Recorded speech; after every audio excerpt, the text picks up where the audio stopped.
Managing your emotions. Pain reveals what you have believed in your subconscious mind. Pain, it reveals what you have hidden in your subconscious mind. Same way, your deep emotions.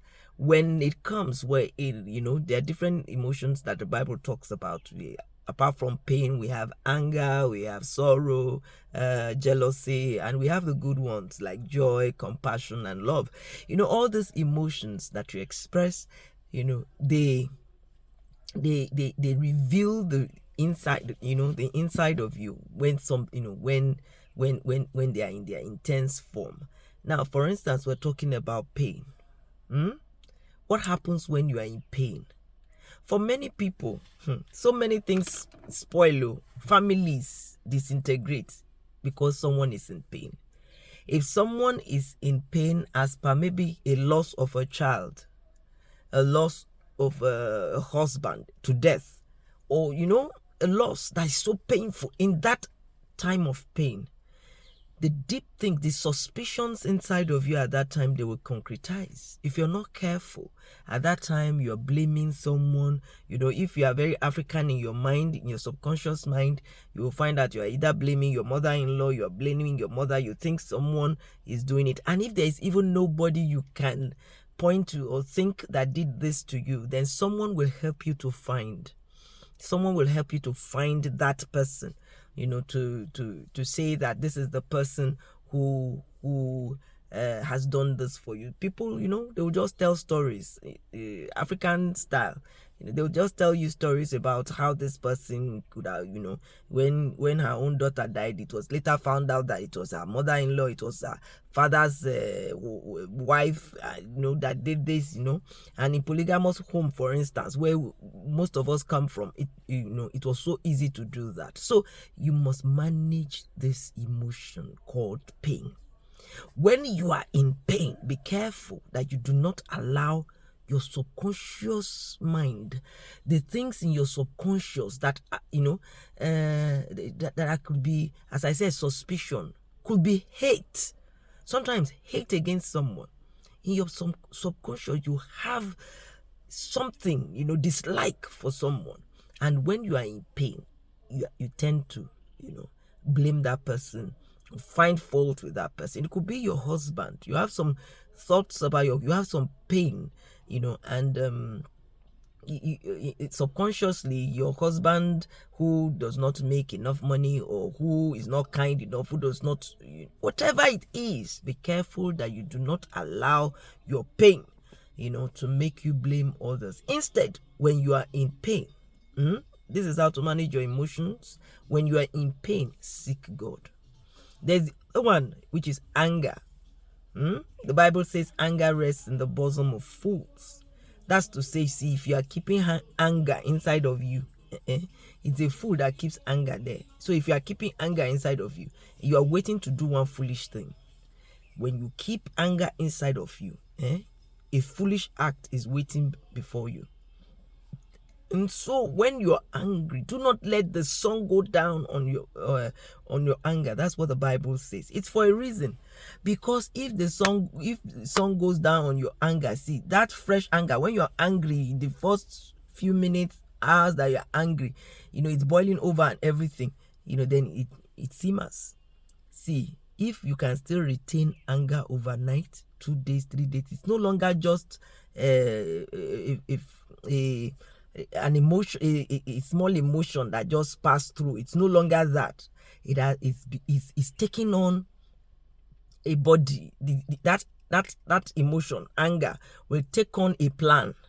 We take on different things, and before you know it, by the time you have slept and woken up, you still have that anger. It has concretized into a plan for evil. A plan to revenge, a plan to avenge, a plan to withdraw good from who you were doing good to before, So that's why it says, do not allow anger, the sun to rest on your anger. Sorrow. The Bible says, blessed are those who mourn, for they will be comforted. Now, some of you don't allow yourselves to be comforted. Oh, there is sorrow. You don't even want to be comforted because you want to continue to feel that sorrow so that you can do something with it. Some of you, or maybe, you're just sorry and you allow it to get into depression.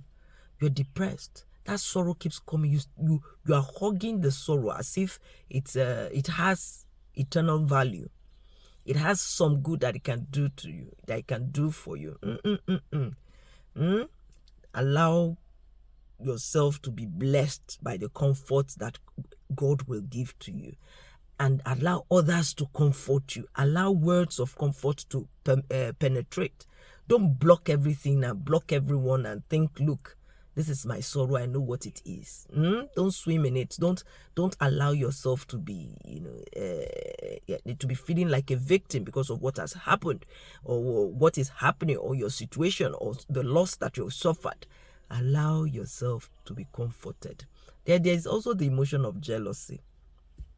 See, that jealousy, when we talk about it, we're always talking about other people being jealous. When we talk about envy also, we're talking about other people being envious of us. We hardly talk about ourselves being jealous. Only a few can admit it. Look, jealousy comes. Even when you don't want to be jealous, it can hold your heart. But the important thing is that as soon as it holds your heart, you let it go. As soon as it holds your heart, you release it. You release your heart from it, and you don't allow it to stay. You see, just as I said that you can allow a bird to pass over your head, but you will not allow it to perch over it. If a bird wants to perch over your head, you use your hand to chase it away. So same also with jealousy. You can't stop jealousy from coming in once in a while, but make sure that when it comes, you deal with it. You in fact, go out of your way to be good to who jealousy wants you, to take as an enemy. Envy, for instance. Envy is heavier, because in the case of envy, you're looking at what that person has or is doing or is, and then you look. It's like, why does he have this thing? Why is it that she's the one that has this thing?